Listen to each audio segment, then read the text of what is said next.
അവര് പറയാണ് കോൺഗ്രസിന് ഒരുപാട് പേര് മുഖ്യമന്ത്രിമാരാകാൻ ആഗ്രഹിക്കുന്നുണ്ട്, കോൺഗ്രസിൽ ഒരുപാട് പേര് മത്സരിക്കാൻ ആഗ്രഹിക്കുന്നുണ്ട്, മത്സരിക്കുന്ന ആളുകളെ കുറിച്ച് ചർച്ച, എംപിമാർ മത്സരിക്കുന്നുണ്ടോ, തുടങ്ങിയിട്ടുണ്ട് ഇത്തരം ചർച്ചകൾ.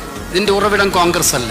ഇതിന്റെ ഉറവിടം എന്ന് പറയുന്നത് ഞാൻ നേരത്തെ സൂചിപ്പിച്ച 2 തദ്ദേശ തെരഞ്ഞെടുപ്പുകളിലും പാർലമെന്റ് തെരഞ്ഞെടുപ്പിലും അതിദയനീയമായി പരാജയപ്പെട്ട ഇടതുപക്ഷ മുന്നണി പരാജയത്തിന്റെ പടുകുടിയിൽ വീണ് കിടക്കുമ്പോൾ എഴുന്നേറ്റ് നിൽക്കാൻ പറ്റുന്ന ഏക കച്ചിത്തുരുമ്പ് നമ്മളെ ഇടയിൽ ഉണ്ടാക്കാൻ പോകുന്ന ഭിന്നതയും പ്രയാസവുമാണ് എന്ന് മനസ്സിലാക്കിക്കൊണ്ടുള്ള ഒരു ചെറിയ പരീക്ഷണം.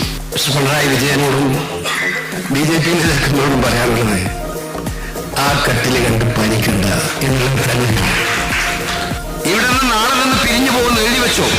ഇവിടെ നിന്ന് ഈ യോഗം കഴിഞ്ഞ് നാളെ പിരിഞ്ഞു പോകുന്നത് നിങ്ങൾ ഒരിക്കലും കണ്ടിട്ടില്ലാത്ത കെട്ടുറപ്പുള്ള കോൺഗ്രസ് പ്രസ്ഥാനത്തെ ആയിരിക്കുമെന്നുള്ളത് നിങ്ങൾ മനസ്സിലാക്കിക്കോ.